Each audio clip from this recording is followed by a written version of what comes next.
4 months ago, I am sitting in an upstate New York diner, my hometown.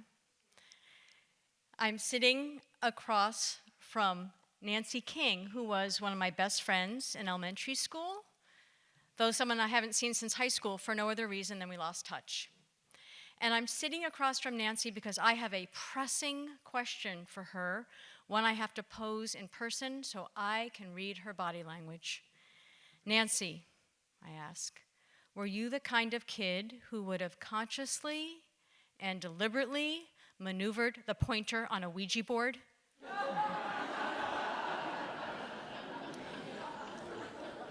50 years earlier, I was one of 3 kids invited to Nancy's 9th birthday slumber party. It was me, Helen Lambert, and Kathy Ferguson. I clearly remember our 4 sleeping bags lined up on the rug of the lower level room of her split level house. There were 2 small bedrooms off to the side where each of Nancy's much older and much cooler teenage sisters slept. One had a top 40 radio station playing the entire night long. In the morning, Nancy's mom made us a big breakfast, and while we were waiting for parents to pick us up, we pulled out the Ouija board. Now, rather than using it to communicate with spirits, the 4 of us rested our fingertips on the pointer, and we each asked it one question. Questions like, what teacher will I have for 5th grade? Does Timmy Cochran like me? Will I get my period before middle school? And then it was my turn. I asked the Ouija board, how old will I be when I die?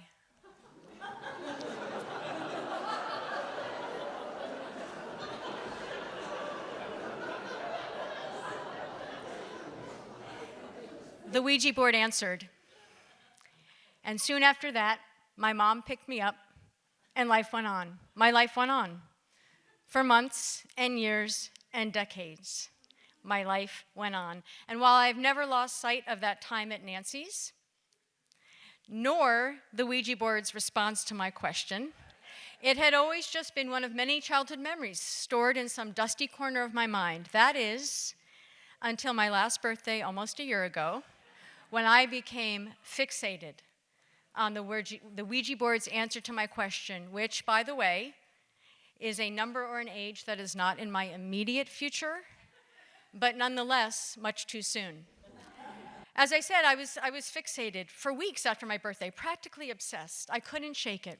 And so I decided to do what I often do when I need to let something go. I decided to write about it, a story, this story. And in doing so, I consulted with some storyteller friends over food one night. I explained what happened at Nancy's. I told them I was stuck and I had to really just move on from this fixation.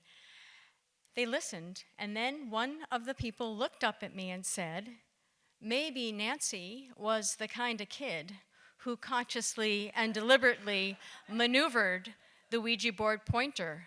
I would have done that.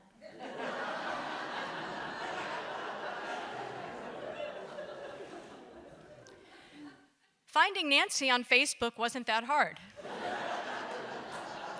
Not only does she still live in that same hometown, but in the very house of the said slumber party, inherited from her mom. I messaged her, I said, Nancy, I am working on a piece of writing that has to do with our childhood.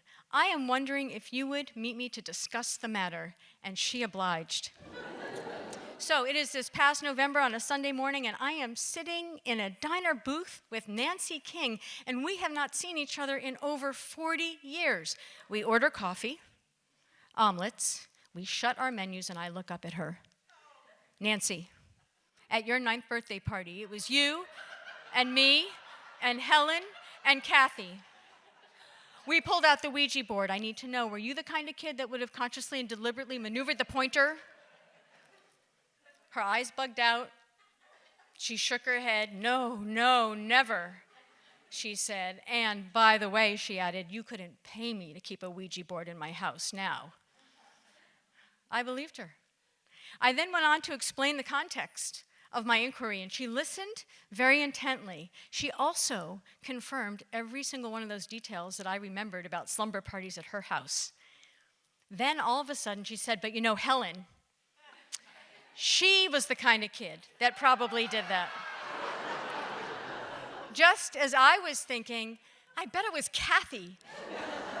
Kathy had always been the queen bee, and the rest of us just wannabes. Well, the topic kind of came to a natural lull, and I had Nancy King sitting in front of me, and we hadn't seen each other in decades, so we spent the next 2 hours catching up and learning all about each other's lives, and it was lovely. After we parted, I made my way to my parents, who still live in that hometown, to spend the afternoon with them before making the 2-hour car ride back to Western Mass that night. And it was in the dark and the quiet of that car ride that I got to first revisit my time with Nancy.